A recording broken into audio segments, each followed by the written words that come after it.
Good morning, Chicago. Live up here at Hallis. Very excited to be back up here for day 5 of camp. I believe the pads are popping today. We've got the padded football coming your way this week. And just listen, to start things off, first off, apologies for not dropping any content over the weekend. Got home on Friday. Basement was flooded. Ended up having to throw a bunch of stuff out. Still got to throw a bunch of stuff out.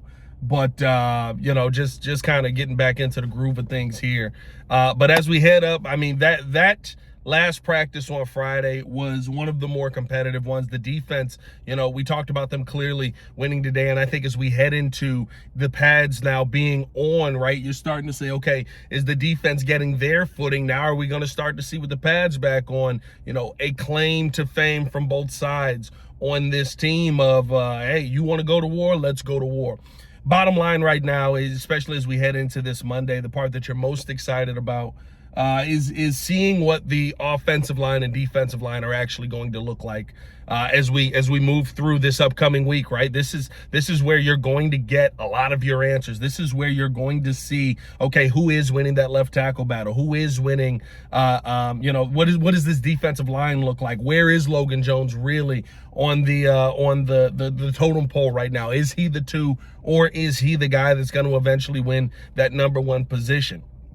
There's just so much excitement right now, though, because you're seeing the basis of a team that it just looks like is going to be one of the better offenses in football. They took that next step clearly as we're starting things off. Things seem very second nature to them, and they're just moving through the process. And so you appreciate seeing that from this Bears team early on. Defensively, they were getting cooked a little bit. I give them credit for what we saw on Friday. Kobe Bryant with one of the better interceptions that we have seen here at camp. One of the few interceptions, but one of the better ones that we have seen here at camp. I mean, broke from the numbers to the middle of the field, somehow reaches out, picks this football off. It just reminds you of the kind of talent, the kind of athlete that you have with a guy like Kobe Bryant in the building, man. You really see, what the Bears were looking to go after with a player like him, and he's put that on display just about this entire camp. I think defensively, the same questions are going to remain until this week happens, right? Do we see all of a sudden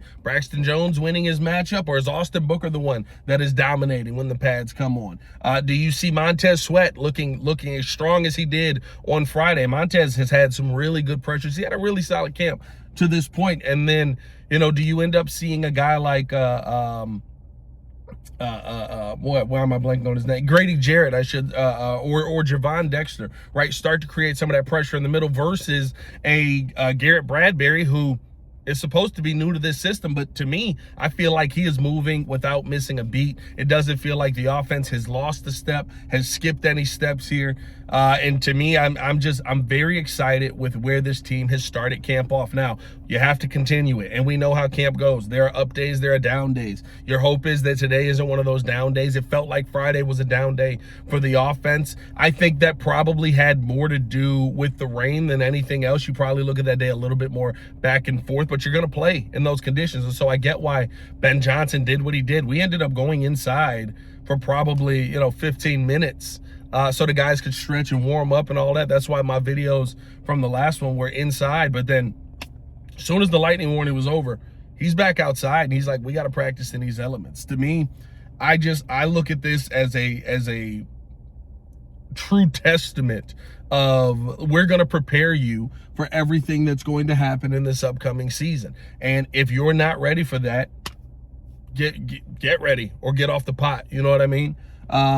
Loving what I'm seeing from the coaching staff so far in this process. They're holding everybody accountable. It feels I'll say this, like we're in week 1 and my brain always goes, well, what could I compare this to? And I'm not saying that, it's anything comparable to week 1 of last year, but just to see how much better, even without pads, practice looks than at any point in the Matt Eberflus era. It's mind-boggling to see the difference that this team is putting on display and how serious that they actually take training camp. It's very exciting. I'm hoping that we see that continue this week, which with Ben Johnson, I kind of expect us to see that continue this week. At the end of the day, though, this is a team that's, they're still coming together. They're still figuring out what their identity is. And last week, we saw a ton of outside zones. Cole Kmet talked about how they've changed how they're kind of preparing, because you can't really tell a ton between the tackles because you don't know how guys are going to play. So they want to get all their work in for outside zone. Now, as you head into padded week, what's that run game going to look like between the tackles when you got to run to Joe Tooney's side, when you got to run to Darnell Wright's side? This is where the fun begins, ladies and gentlemen, and I can't wait for this upcoming week. Hit that like button, subscribe to the page, leave a 5-star review. Y'all know what to do, man, as we're here at day 5 of training camp. Can't wait to see y'all in there, man. Bear down. One love. Peace.